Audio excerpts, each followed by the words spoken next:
Have you ever felt like your life was meant for something more, but you just didn't know where to begin? Maybe you've tried to change before. You made a plan, felt excited, but then life got in the way. You got tired. You lost focus. And once again, you found yourself stuck in the same place, the same habits, the same thoughts, the same results. You're not alone. In this story, you'll follow a personal journey, not of someone perfect or superhuman, but of someone just like you. Someone who struggled, stumbled, and questioned everything. Until one day, something clicked, a spark was lit, and from that moment, a powerful transformation began. This isn't just a motivational story. It's a blueprint for change. Each chapter reveals a lesson, deep, powerful, and unforgettable. Lessons that don't just inspire you, but challenge you. Lessons that show you how to take control of your time, your mindset, and your future. And the best part? These lessons aren't based on luck or talent. They're based on consistency, clarity, and choice. Whether you're learning English, building a new habit, or trying to change your life direction, this story is for you. Because the truth is, you don't need a perfect plan. You need a powerful reason. You need to start, to act, to keep going, even when nobody is watching. So here's a question for you. What's one lesson you've learned that changed your life forever? Leave a comment below. I read every single one. And stay with me until the end, because by the time we reach chapter 12, you'll not only see how the story ends, you might see how your own story can begin again, with strength, with purpose, with real change. This is 10 lessons that will change your life forever. You're watching Read and Learn English, the place where stories teach, inspire, and help you grow in language and in life. Let's begin. Chapter 1. The Call to Awaken. For a long time, I didn't realize something was wrong. My life looked fine from the outside. I had routines. I had responsibilities. I had a screen in front of me and a calendar full of tasks. But deep down, I felt empty. It wasn't a loud kind of pain. It was quiet, dull, and constant, like a whisper I kept ignoring. I wasn't failing, but I wasn't growing. I wasn't unhappy, but I wasn't truly alive either. I was just existing. Days blurred together. I woke up, went to work, came home, watched something mindless, scrolled through social media, and went to sleep. I thought this was normal. Everyone around me seemed tired, distracted, and always waiting for the weekend. So I told myself it was okay to settle. Then one day, everything changed, but not in the way I expected. It wasn't a big moment. It was something small. I was searching through my phone, looking for a file, when I stumbled on an old video. In the video, I was talking about my goals. I looked younger, but what struck me most was how passionate I sounded.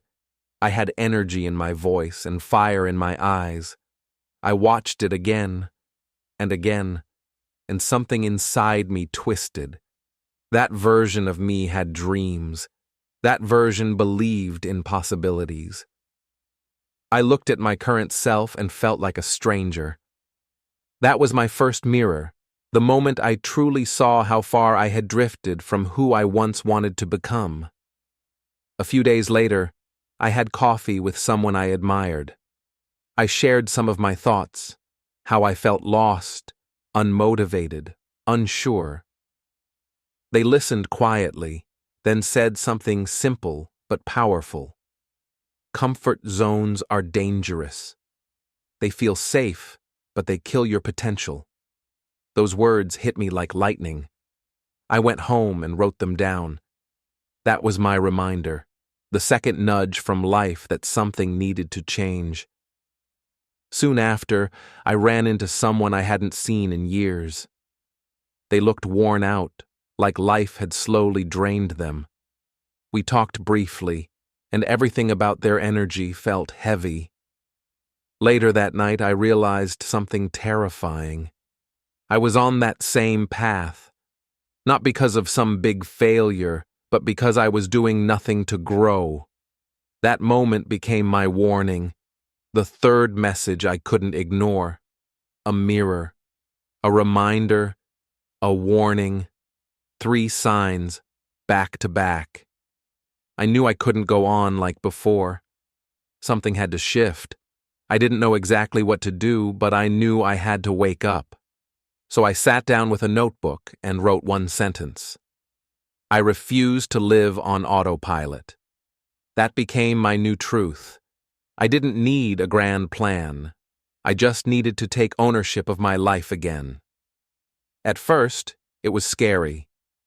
I realized how much I'd been running from discomfort, choosing easy distractions over meaningful effort. But that awareness was the key. Real change begins when you tell yourself the truth. I had to admit that I wasn't doing my best. I wasn't living with purpose. And I had to accept that no one else was going to fix that for me. It had to start with me. I began paying attention. I started noticing my habits, how I reached for my phone when I felt bored, how I avoided doing hard things, how I made excuses instead of progress. I didn't try to change everything overnight. I just watched. I listened. I learned. I read books about mindset. I listened to podcasts about personal growth. I started writing my thoughts at the end of each day, trying to understand what I really wanted out of life. The more I reflected, the more I understood something important.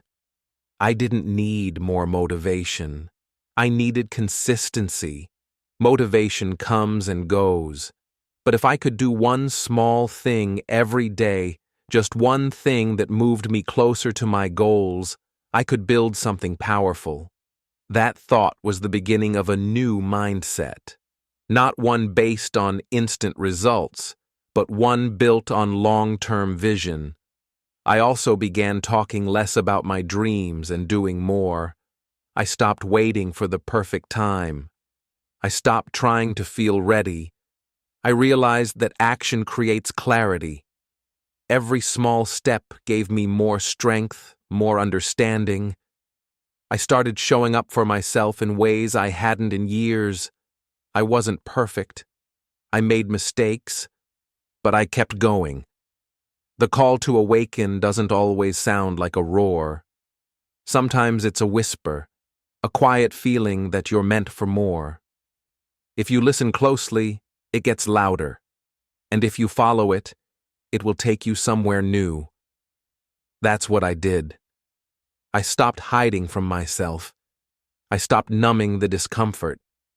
I chose to feel it fully because I knew it was leading me to growth. Looking back, I'm thankful for that video, that conversation, that old friend. Each of them pushed me out of my sleep and into awareness. Awareness gave me choice, and choice gave me power. I didn't need to transform overnight. I just needed to begin, with honesty, courage, and one small decision. This was my first lesson. You cannot build a new life while living the old one on repeat. You must wake up. You must ask hard questions. You must look in the mirror and decide whether the person you see is who you truly want to be. For me, that answer was no. And so, I began again. Chapter 2. The 1% Mindset, Beyond the Ordinary. After that awakening, something inside me shifted. It wasn't a loud transformation. There was no sudden burst of energy or a dramatic new routine. It started in my thoughts. I began to question what kind of life I had been building, and more importantly, why I had been building it. For so long, my actions were shaped by outside approval. I wanted likes on social media, compliments from friends, recognition at work, but none of that ever filled the emptiness inside. The praise was temporary, the applause faded quickly, and I was left right where I began, unsure, stagnant, and frustrated. That realization made me rethink everything. Why was I working so hard to please people who didn't even truly know me? Why was I chasing validation instead of value? I had spent too much time trying to look successful instead of actually becoming someone I respected. I started to understand a truth that most people avoid. Greatness doesn't come from what others see. It comes from what you do when no one is watching. This was when I discovered the power of the 1% mindset. It's not flashy, it's not exciting, but it's real. The 1% mindset is about choosing relentless improvement every single day, no matter how small the progress, no matter who's watching, and no matter how you feel. It's the quiet commitment to do better, to push further, to go deeper even when there's no immediate reward. Most people want results fast. They want praise now. They want to skip the grind. But the 1% mindset says, show up, even when no one claps. I started applying this to my life. Instead of aiming for big wins, I aimed to improve by just 1% every day.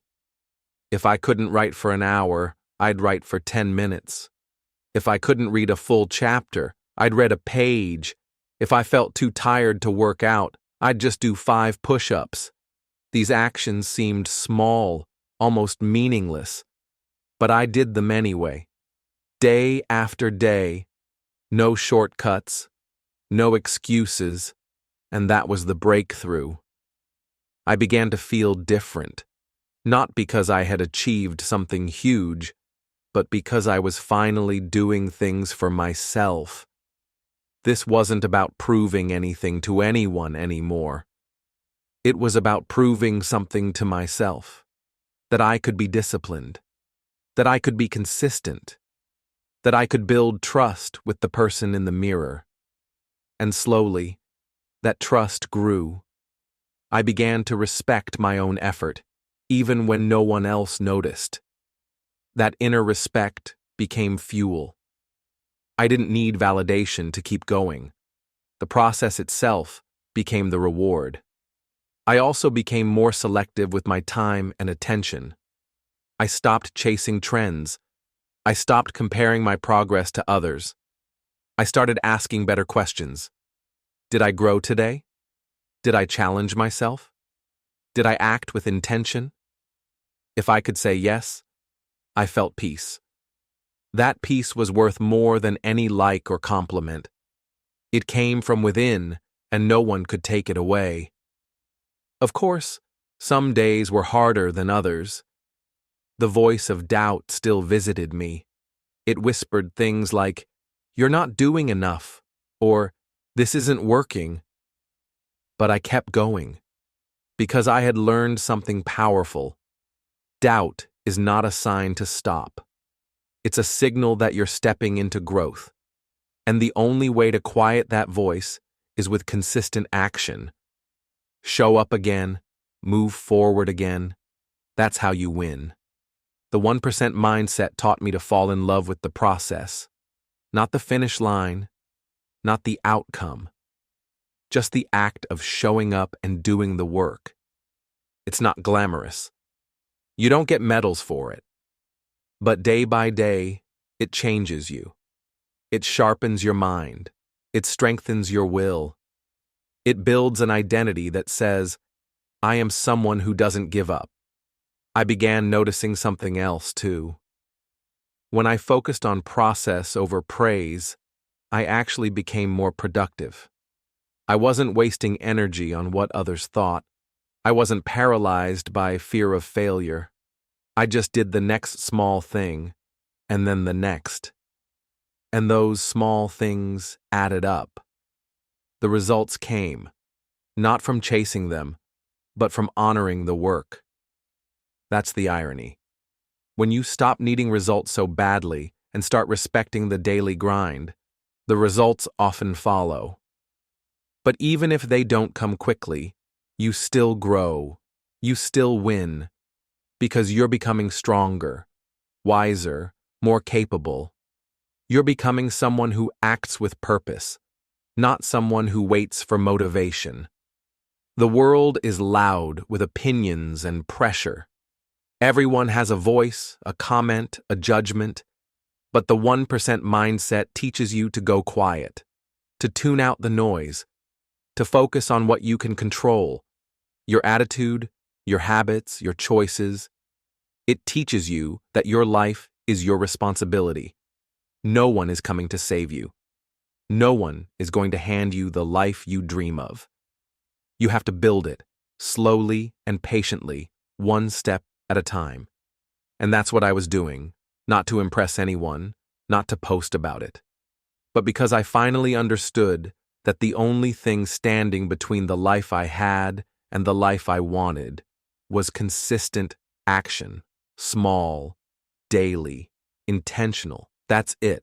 That's the secret. This was no longer just a motivational idea.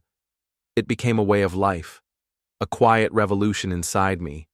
I had spent years waiting for clarity, for energy, for luck. But now I knew clarity comes through action. Energy grows with effort. And luck? Luck is what happens when preparation meets opportunity, and preparation starts today. So I committed, not to perfection, not to results, but to process. I started becoming the type of person who doesn't need to be seen to stay strong, who doesn't need applause to keep showing up, who doesn't chase quick wins but builds slow and steady victories one decision at a time. This is the 1% mindset. It's not about doing everything. It's about doing something real, something small, every single day. That's how ordinary becomes extraordinary, and I was just getting started. Chapter 3. Every thread counts, the fabric of fate. The deeper I went on this journey, the clearer it became. My life was not built by big moments.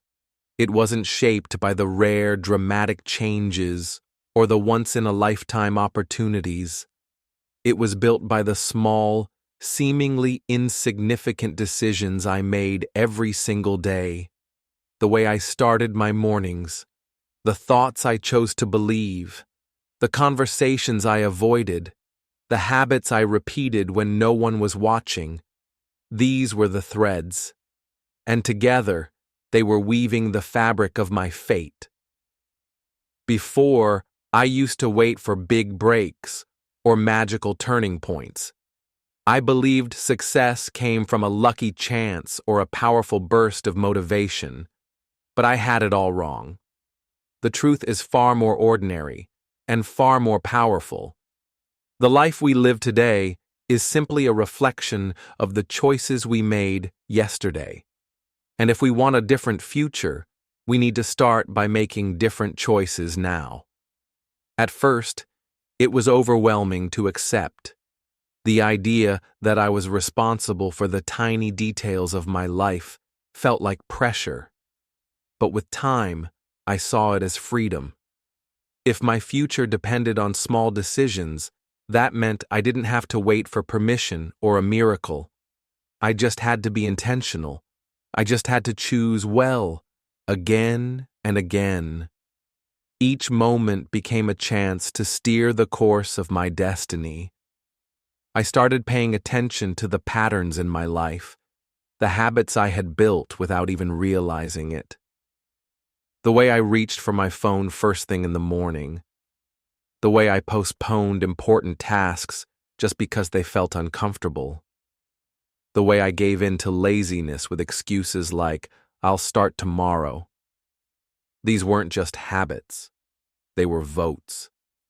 Each choice was a vote for the kind of person I was becoming. That insight changed everything. Suddenly, brushing my teeth on time, stretching for 10 minutes, journaling before bed, or turning off distractions during work, none of it felt small anymore. It felt like I was casting votes for my future self. Was I building someone strong, focused, and self-respecting? Or was I building someone who gave up easily, who let their days slip by without meaning? I understood then that consistency wasn't just about achieving goals. It was about identity. Every repeated action was a quiet statement to myself. This is who I am. And if I kept repeating actions that aligned with my values, eventually those values would become second nature. I wouldn't need to force discipline. I would simply become disciplined. I wouldn't need to fake confidence. I would earn it through proof of my own behavior. That's when I began to treat each day like a thread, thin, delicate, and easy to ignore on its own, but powerful when woven together with purpose. If I neglected a thread, the pattern could unravel. If I cared for it, even gently, it would strengthen the entire design. I no longer judged days by their size or excitement. I judged them by their direction. Was I moving forward, even a little, or slipping backward? This shift gave me incredible peace. I stopped chasing perfection. I stopped trying to fix my whole life in one day. I learned to value progress over performance, effort over ego, because I realized that fate wasn't something I stumbled upon. It was something I built, stitch by stitch, choice by choice. Of course, I wasn't perfect. I still made mistakes. I still had lazy days. But instead of letting that break me, I used it as a reminder. One weak thread doesn't destroy the whole fabric unless I give up entirely. One mistake wasn't failure. It was a chance to begin again. With that understanding, I became less afraid of setbacks and more focused on returning to alignment. I started applying this mindset to every part of my life: my relationships, my health, my learning, my dreams. I asked myself constantly, what small action today will strengthen the thread of the life I want? Sometimes it was sending a message to a friend I hadn't spoken to. Sometimes it was going for a short walk. Sometimes it was studying a new word in English, or listening to 5 minutes of an inspiring podcast. These weren't huge wins, but they mattered. They were proof that I was showing up for my future. One of the most powerful lessons I learned in this chapter of my journey was that consistency beats intensity. Anyone can push hard for one day. Anyone can be motivated once in a while. But the person who shows up every day, even quietly, will always outlast the one who depends on bursts of energy. That's why I started trusting small steps more than big plans, because I could control them. I could repeat them. And over time, they became the strongest part of me. As the days passed, I began to feel a deep sense of pride, not from what others said, but from what I knew to be true. I was no longer a passive participant in my life. I was a weaver, carefully shaping my future with each decision. I was building something real, something lasting. And that feeling, that quiet confidence, was more satisfying than any external reward. Looking back now, I can see how far I've come, not because of one big moment, but because I started to believe that every thread counts, that each small action matters, that our destiny isn't written by chance or by others, it's written by us through the tiny, invisible choices we make every single day. And that belief, it changes everything. Chapter 4. The Unburdening. Owning Your World. There comes a moment in every journey when the mirror no longer lies. When all the excuses, all the blame, all the pointing fingers start to feel hollow. I reach that point quietly. No dramatic event, no grand awakening, just a slow, undeniable realization. If I kept waiting for someone else to fix my life, I would be waiting forever. It was time to take ownership, full ownership. For years, I had unknowingly carried the weight of blame. I blamed circumstances. I blamed people. I blamed timing. If I failed to stay consistent, I would say I was too busy, too tired, too unlucky. If I missed a goal, I would explain it away. I didn't have support. Life got in the way. I wasn't born for this. It felt easier that way, comforting even. Because as long as something outside me was responsible, I didn't have to change. I didn't have to face the discomfort of accountability. But I started to see the damage that mindset had done. Blame had stolen my power. It had convinced me that I was a victim of my life, not the creator of it. That realization hit me hard, and with it came the uncomfortable truth. Everything I hated about my current reality had, in some way, been allowed by me. Maybe not caused by me directly, but allowed, ignored, repeated. That's when the unburdening began. It started with one powerful declaration. This is my life. No one else is coming to save me. Not my parents, not society, not some magical version of the future, just me. That shift in thinking was like tearing off old armor made of complaints, justifications, and denial. At first, I felt exposed, naked, but then I felt strong. Because when you own your life fully, you stop waiting and start building. I took a hard look at my habits. Not the obvious ones like brushing my teeth or checking my phone, but the deeper ones, the ones that shaped my mindset. The habit of snoozing my alarm, the habit of overthinking, the habit of saying yes to distractions and later to growth. These small choices weren't neutral. They were votes, once again, for the life I was living. And if I wanted a better life, I had to cast better votes. So I started changing. Slowly, deliberately. I replaced blame with reflection. Instead of saying, "Why does this always happen to me?" I asked, "What did I allow that led here?" Instead of thinking, "They don't support me," I asked, "Have I been showing up fully for myself?" This shift wasn't easy. My ego resisted. It wanted to be right. It wanted to stay safe. But I knew that growth required honesty. Brutal, healing honesty. Time became my most valuable asset. I no longer saw it as something to spend. I saw it as something to master. I began tracking my hours, noticing where they leaked away. The mindless scrolling, the half-focused conversations, the energy wasted on worry. I cut those leaks, not perfectly, but intentionally. I started scheduling my days, not with rigid plans, but with clarity. I gave time to what mattered, and I protected it fiercely. Owning my world also meant taking responsibility for my energy. I used to think I needed motivation to act. Now I realized I needed action to spark motivation. So even on days when I didn't feel like it, I started just 10 minutes, just one step. And most of the time, once I began, the energy followed. That was one of the most empowering discoveries I made. I didn't have to feel ready to begin. I just had to begin. There were still moments of doubt, times when I slipped, when old patterns called me back. But I didn't shame myself.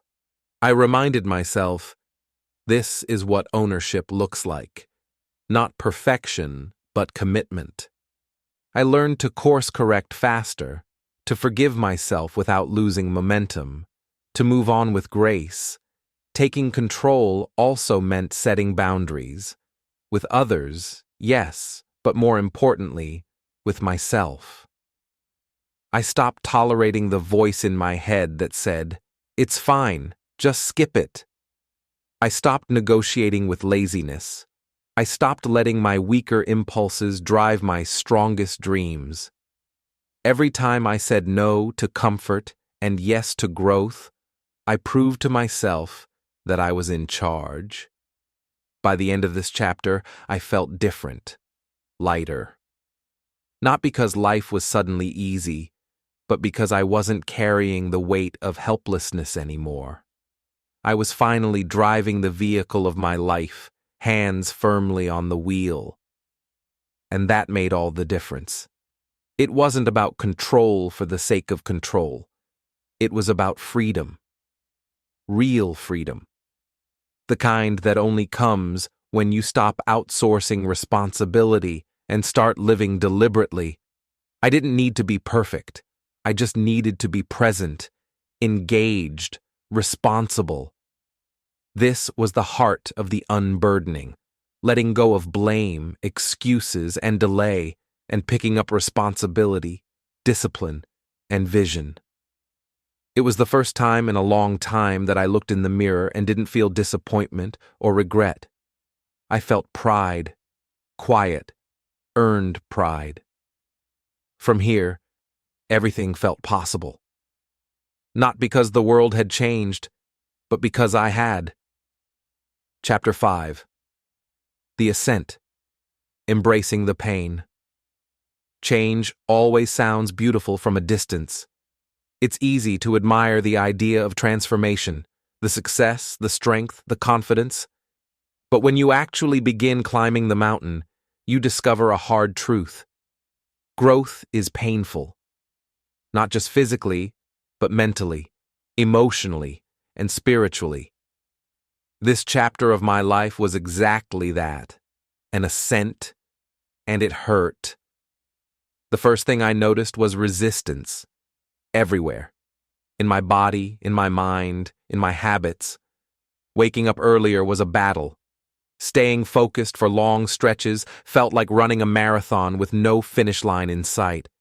Saying no to comfort, to shortcuts, to distractions, it felt like stripping away layers of who I used to be. My old self didn't want to let go. It clung tightly, whispering reasons to stop, to slow down, to settle. But I didn't. I kept going.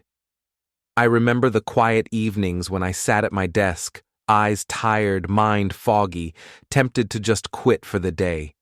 The discomfort was real. Not just the physical fatigue, but the mental noise, self-doubt, comparison, frustration. I questioned everything. Was I doing enough? Was I wasting my time? Would any of this ever lead to the life I imagined? But something deep inside me had changed. I no longer saw pain as a signal to stop.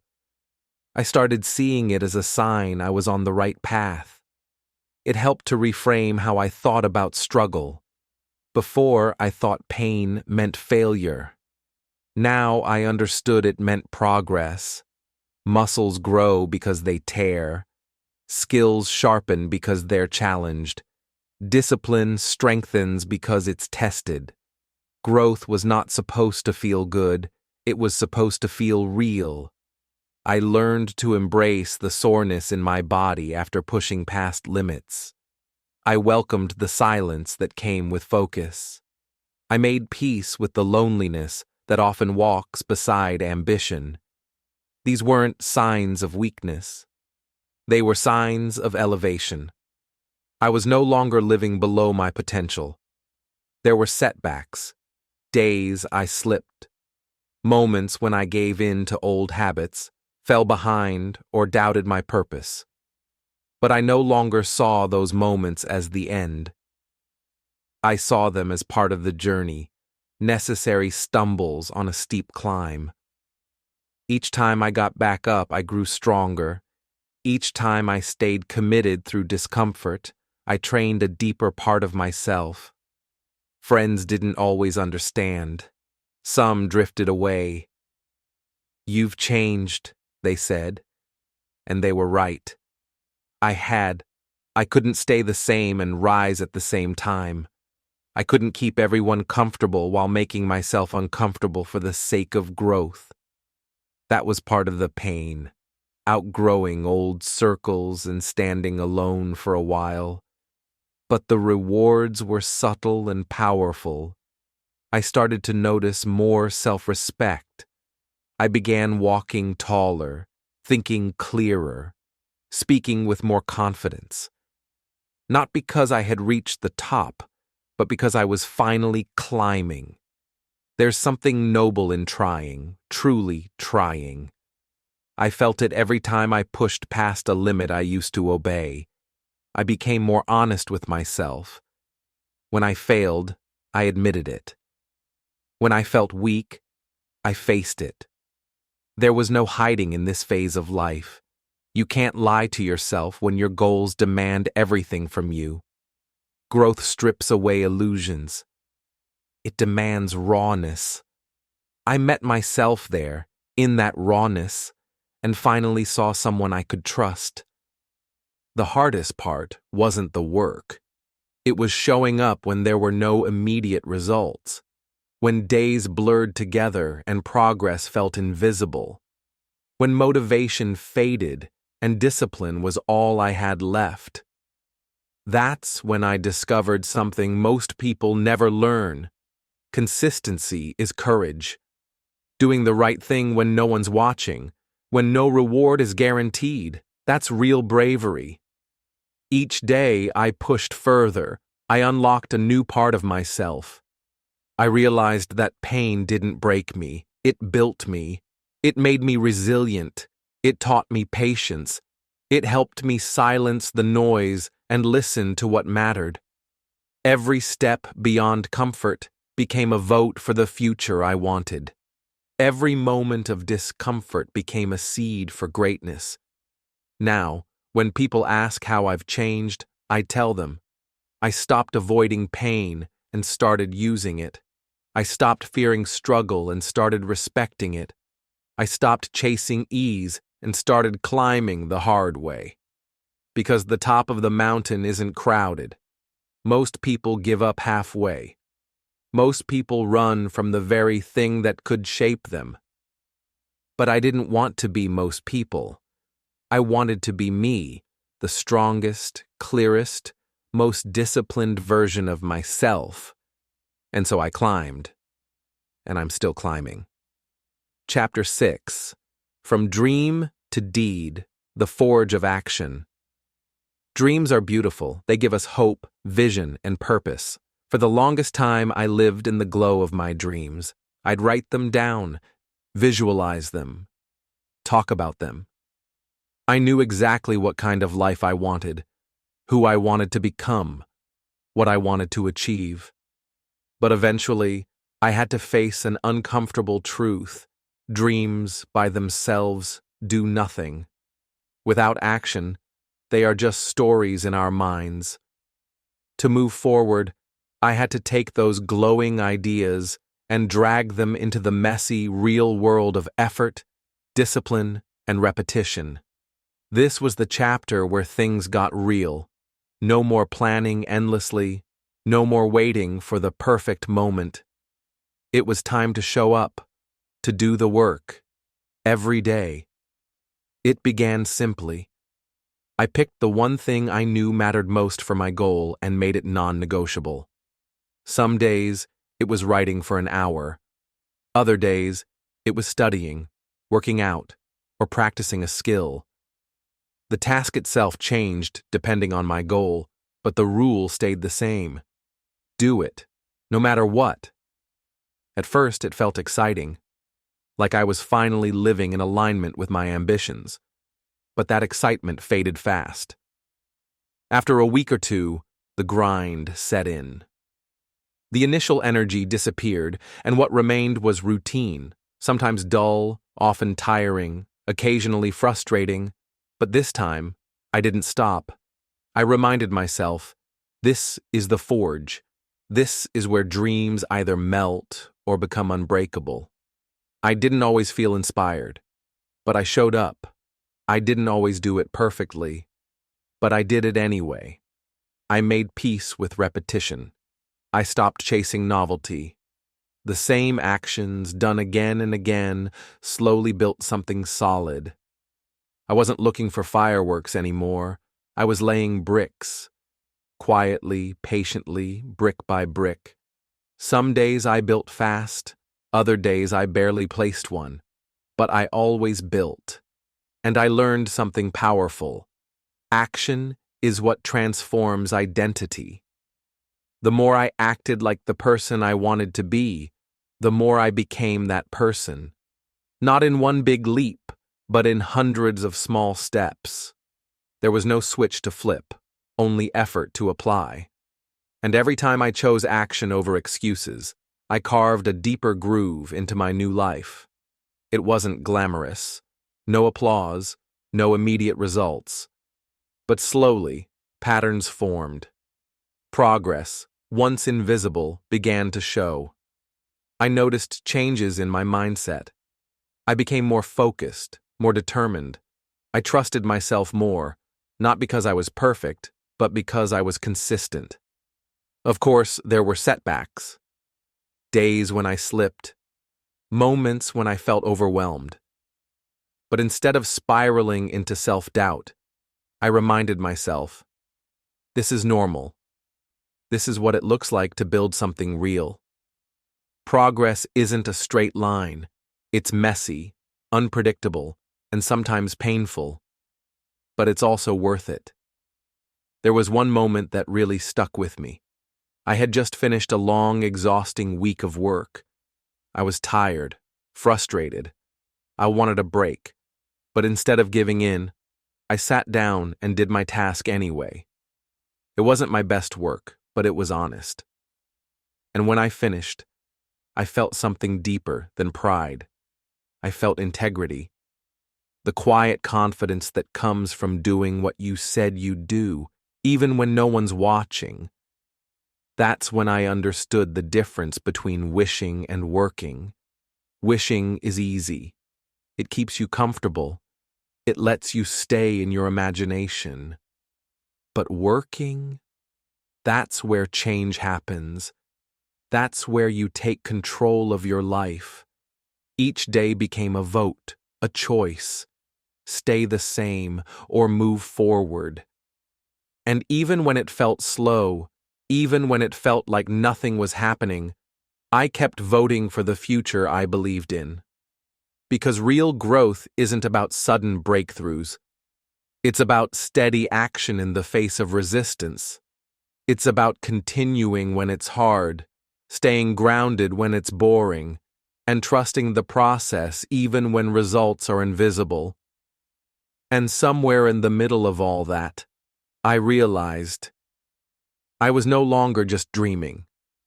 I was doing. I was no longer a person full of potential. I was becoming the person who fulfilled it. This chapter wasn't about reaching the top. It was about building the strength, patience, and work ethic to keep climbing. It was about learning to live inside the work, not just fantasize about the reward. And most of all, it was about proving to myself that I could be the kind of person who doesn't give up. That no matter how long the road or how steep the hill, I would keep walking. Not just once, not just when I felt good, but every single day. That is the forge of action. And in that forge, I was being reshaped, not instantly, but intentionally, not with noise, but with quiet determination. And that, I discovered, is how lives are truly changed. Chapter 7. Shedding the Old Skin, the Birth of Self. There comes a point in every journey where you're no longer just building something new, You're also letting go of something old. And for me, that point came when I began to see how much of my identity had been shaped by comfort, excuses, and the need for approval. I wasn't just creating a better life. I was leaving behind the version of myself that had kept me stuck for so long. I had to face the truth. I used to want everything to be easy. If something was hard, I would tell myself it wasn't meant to be. If I didn't succeed quickly, I'd quit and move on to something else. Deep down, I believed that discomfort was a sign I should stop. That struggle meant failure. That validation from others meant I was on the right path. But that thinking, that childish mindset, was the very thing keeping me small. As I continued to show up each day and do the work, I began to feel a shift. A quiet discomfort at first, like wearing clothes that no longer fit. I started noticing my old thoughts, the ones that whispered, "You've done enough," or "You deserve a break," or "People should recognize your effort." They didn't scream, they whispered, and those whispers were dangerous. So I started answering them. I reminded myself that life doesn't owe me comfort, that growth doesn't come from being seen or praised. It comes from who you become when no one is watching. I stopped waiting for permission or applause. I stopped craving motivation or recognition. Instead, I asked myself one simple question every day. Who am I becoming through this? That question became my compass. It guided my choices, filtered my habits, and helped me spot the thoughts that no longer served me. I began to notice how often I used to talk myself out of hard things, how often I chose distraction over discipline. I realized that those patterns weren't just habits, they were parts of a false identity, an identity built on avoiding pain and seeking approval. And now I was ready to leave that identity behind. It wasn't easy. Letting go never is. There were moments when I felt like a snake shedding its skin, raw, exposed, uncertain. But that's what transformation feels like. Not a smooth, cinematic moment of clarity, but a gradual release. A quiet, sometimes painful, rebirth. I stopped blaming others. I stopped making excuses. I took responsibility for my reactions, my routines, and my results. It was uncomfortable at first, like tearing off a mask I'd worn for years. But with each day, I felt lighter, stronger, more honest with myself. I let go of the need to be liked. I let go of the desire to be rescued. I stopped looking for shortcuts. And when I stopped expecting the world to make things easier for me, I started seeing how much power I actually had. The biggest breakthrough came not from a major success, but from a moment of complete silence. I had just finished a long day of work, with no one around to notice or congratulate me. I sat in that quiet and felt a deep, calm satisfaction. Not because someone praised me, but because I knew I had done the right thing. That feeling? That's when I knew I was changing. That I no longer needed the world to tell me I was enough. I already believed it. In that silence, the old me fell away. The version that always needed comfort. The version that needed to be told, "Good job." The version that ran from responsibility. That version had no place in the life I was building. This chapter of my life wasn't about doing more. It was about becoming more resilient, more grounded, more aligned with who I truly wanted to be. The kind of person who doesn't run from challenge, who doesn't break when things get hard, who doesn't need approval to feel worthy. And somewhere in that process, I met someone new, myself. Not the version shaped by fear or shaped by others' expectations, but the version that had always been waiting underneath. The one who shows up, who faces reality, who owns the future. I didn't need to add anything new to become that person. I just had to let go of what was false. That's the thing about transformation. It's not about becoming someone else. It's about peeling away the layers that never belonged in the first place. By shedding my old skin, I wasn't losing anything. I was gaining clarity. I was gaining strength. And for the first time, I was truly free. Not because everything was easy, but because I no longer needed it to be. That's the birth of self. And it doesn't happen all at once. It happens in moments, when you say no to your old patterns, when you choose action over comfort, when you stop waiting for validation and give yourself permission to rise. It's not a perfect process, but it is a powerful one. And in that quiet power, I finally understood. I wasn't just changing my habits. I was becoming the kind of person who could change their life. Chapter 8. The Cold Truth. Building without praise. There's a hard truth no one really tells you at the beginning of the journey. The world doesn't always cheer for your effort. No matter how hard you work, no matter how many sacrifices you make, there may be no applause, no congratulations, no one watching. And that truth can either break you or make you stronger than ever. I had to learn that lesson the hard way. When I first began changing my life, building new habits, showing up every day, becoming more disciplined, I thought people would notice. I imagined that friends would be inspired, that family would be proud, that someone would say, "Wow, look how far you've come." But the world was silent. People were busy with their own lives. Some didn't care, others didn't understand. A few even doubted me or made quiet jokes when I said no to comfort and yes to progress. At first, that silence hurt. I won't pretend it didn't. There were days I wanted to quit, not because I was tired, but because I felt invisible. I wanted someone to acknowledge the effort I was putting in. I wanted a sign that it was worth it. But one morning, as I was doing my routine in a quiet room, just me and the work, I realized something important.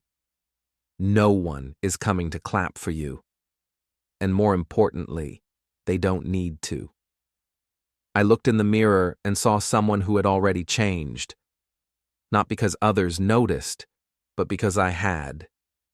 The person staring back was more focused, more capable, more in control. And that growth, that was for me.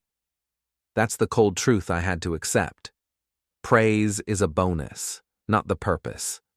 I wasn't doing this to impress anyone anymore. I wasn't working for validation. I was working for freedom, for strength, for peace, for the kind of life I could be proud of, with or without applause.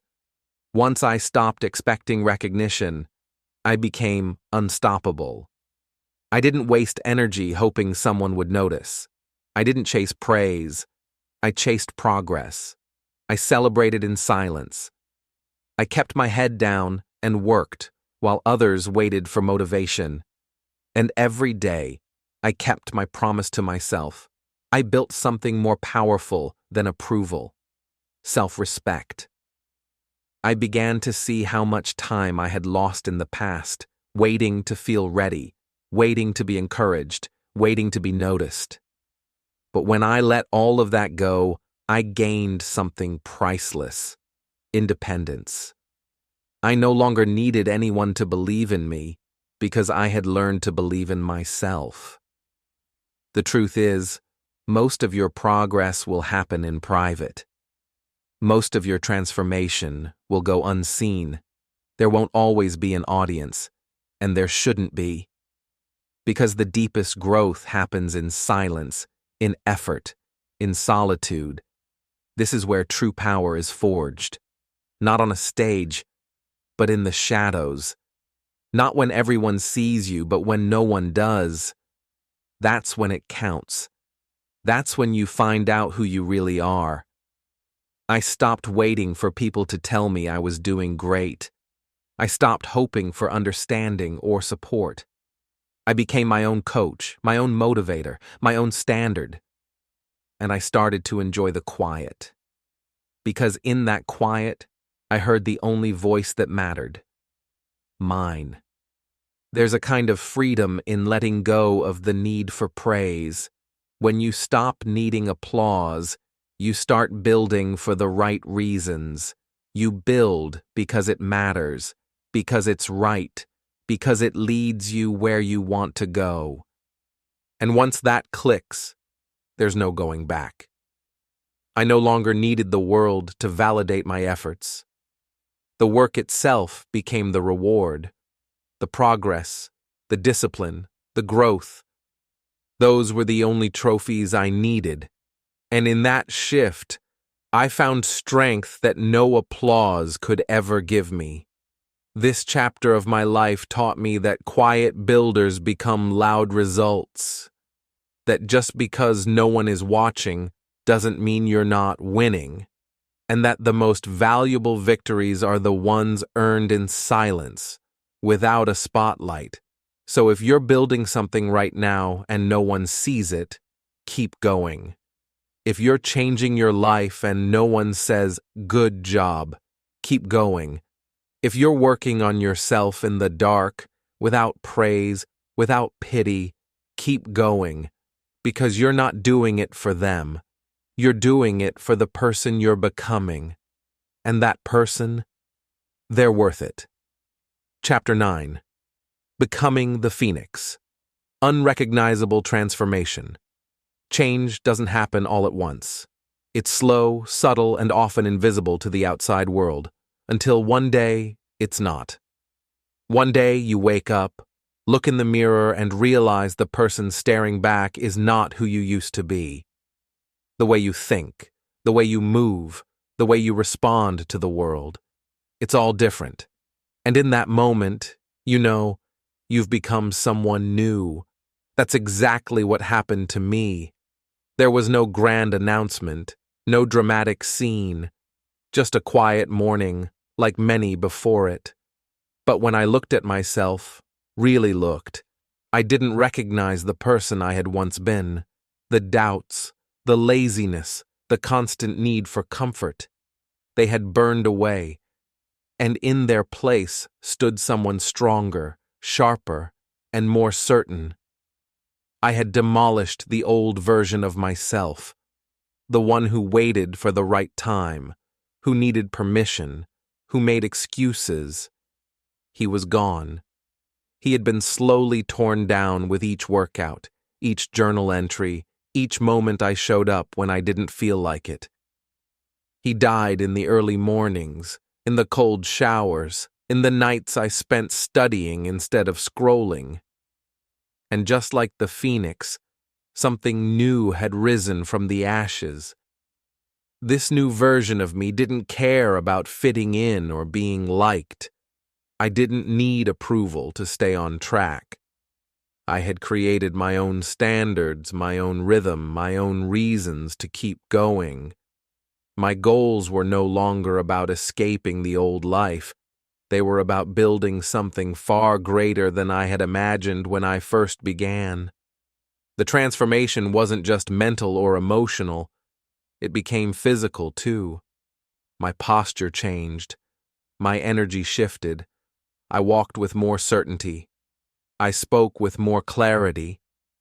People started to treat me differently, not because I told them I had changed, but because they could feel it. And truthfully, that felt surreal. The habits I once struggled to maintain had become my new normal. Discipline was no longer a fight, it was a way of life. I started to see that transformation wasn't just about improvement, it was about rebirth. The person I had been was gone. The stories I used to tell myself, I'm not a morning person, I'm too inconsistent, I'll never be good at this, they no longer applied. And when people from my past saw me again, their reactions said it all.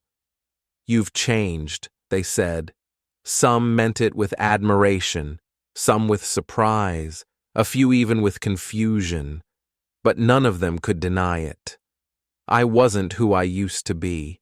I had become unrecognizable, in the best way possible. What they didn't see was the fire I had walked through to get here, the days I wanted to give up, the nights I questioned everything, the sacrifices I made, the battles I fought in silence. But I knew, and I honored every step of that journey because it had shaped me into someone I respected. Transformation is painful. It requires letting go of everything that once felt safe, even your identity. You have to be willing to destroy the old version of yourself, even if it means being alone in the process, even if it means others don't understand, even if you're scared, but the reward, it's freedom. Freedom from your past, from your doubts, from the limits you once placed on yourself. When you become someone new, truly new, the world opens up. Opportunities you never saw before start appearing. People who share your vision begin to find you. And most importantly, you begin to trust yourself. I no longer needed to fake confidence. I had earned it.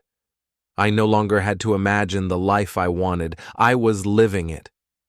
Not because of luck or talent, but because I had built it, brick by brick, day by day when no one was watching. And the most powerful part? This wasn't the end. This was just the beginning. The version of me that once felt impossible had become my foundation. Now I was building something even bigger. If you're in the fire right now, if you feel like everything is breaking down, hold on. Sometimes things have to fall apart so the real you can rise. Let the old version of you burn. Let the lies go. Let the doubt die. And watch what rises from the ashes. Because when you finally become the person you were meant to be, you'll look back and realize you were the phoenix all along. Chapter 10. The Personal Fuel, Weaponizing Doubt. There comes a moment when you stop running from your pain and start running with it. For the longest time, I tried to bury my past. I tried to silence the voices of doubt, to forget the people who said I wouldn't make it, to ignore the parts of me that felt broken. I thought healing meant letting go. But I've learned something different. Sometimes, healing means holding on, just in a new way. The turning point came when I stopped seeing my pain as baggage and started seeing it as fuel. Every rejection, every failure, every whispered insult, they became sparks. They lit a fire in me, not of anger, but of purpose. I took it all personally, not to dwell in bitterness, but to use it as proof that I had something to prove, not to anyone else, but to myself. I remembered the times I was told I wasn't good enough, that my goals were too ambitious, that I was just a dreamer. I remembered the laughter, the raised eyebrows, the pitying smiles. At first, those memories stung, but then I realized they were gold. They were the raw materials I could forge into resolve. Instead of avoiding my doubts, I started writing them down. I stared at them every morning like battle cries. You're not consistent. You'll give up like always. You'll never reach that level. And then I'd whisper back, watch me. Those doubts became the weights I trained with.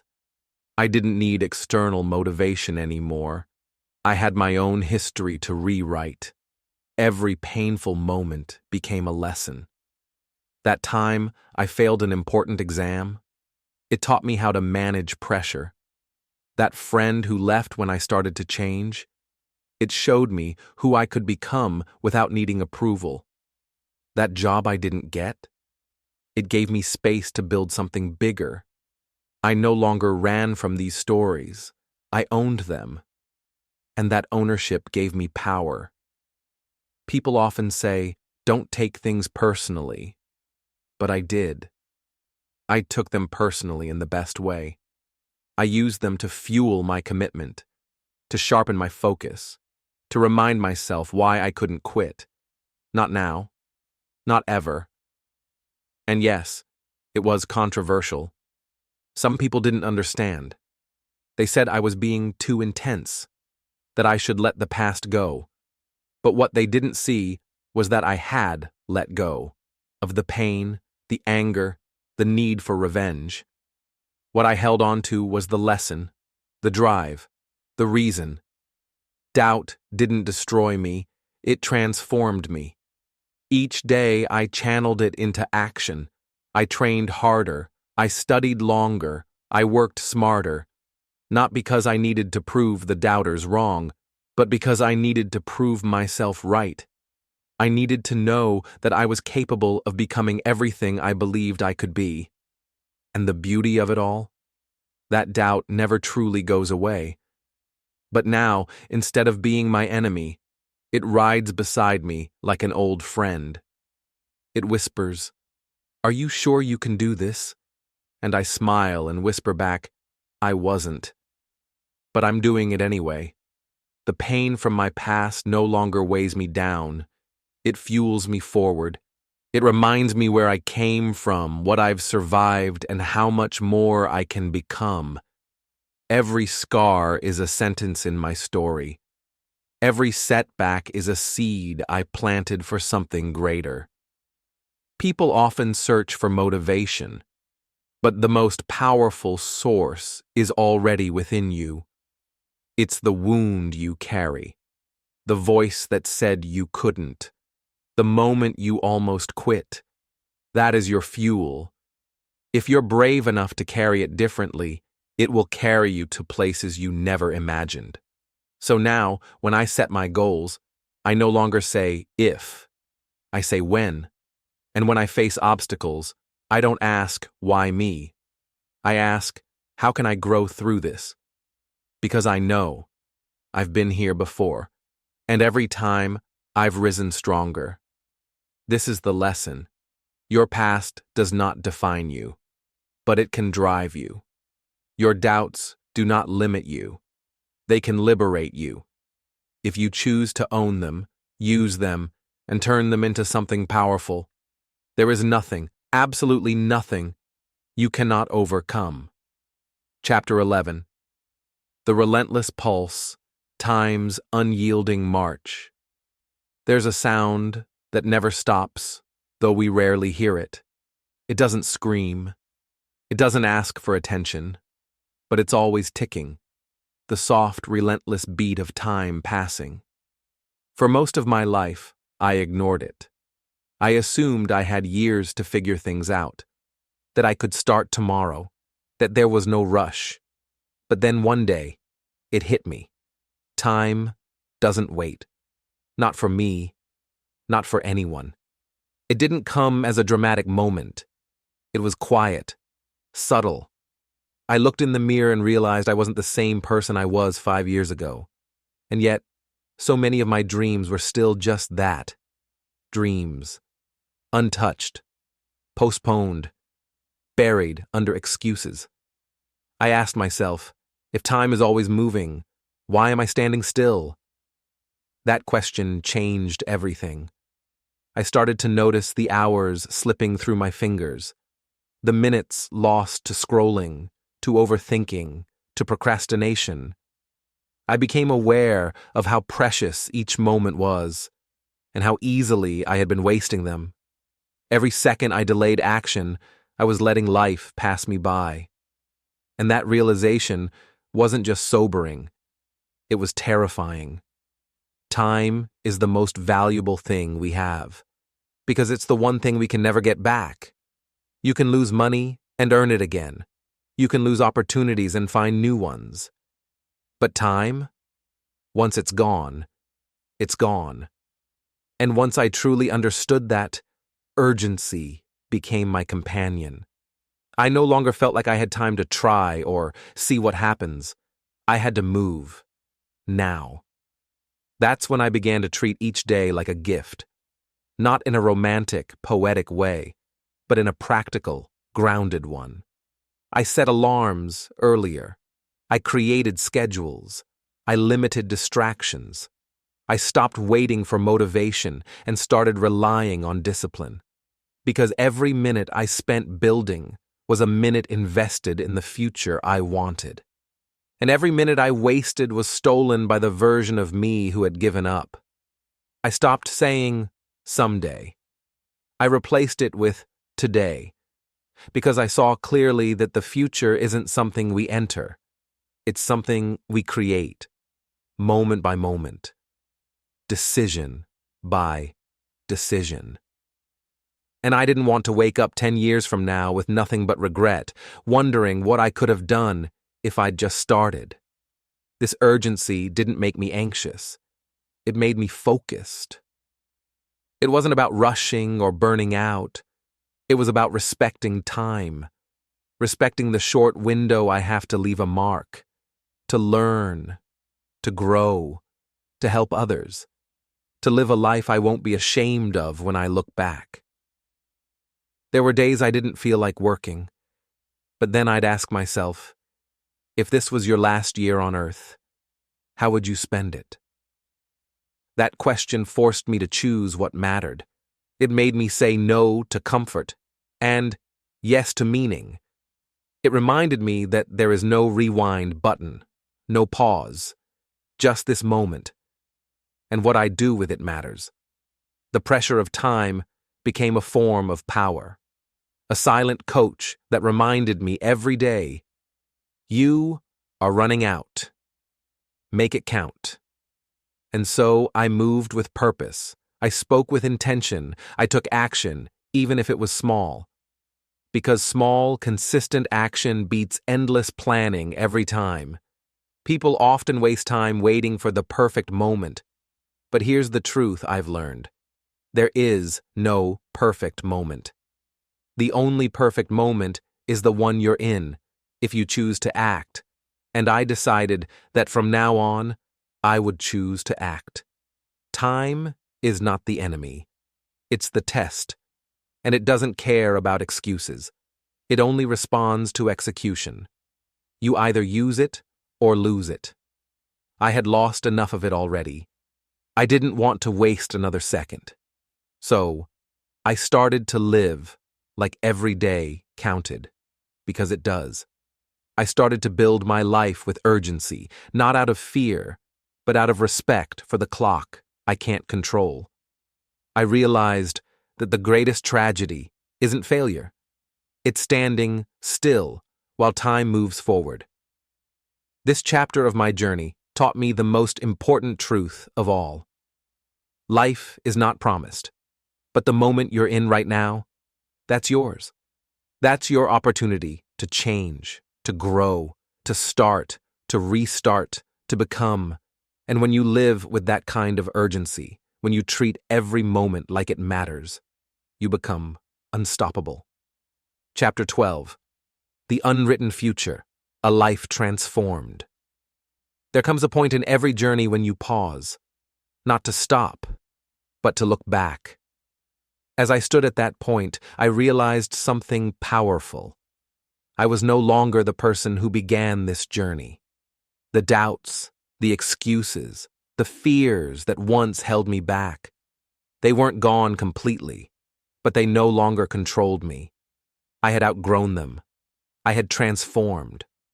The version of me that once waited for permission is gone. So is the version that chased comfort, sought approval, or blamed others for my lack of progress. In their place stands someone new, someone forged through effort, struggle, and relentless persistence. The transformation didn't happen overnight. It was slow, steady, and often invisible. But day by day, choice by choice, I became someone I could be proud of. Looking back, every lesson mattered.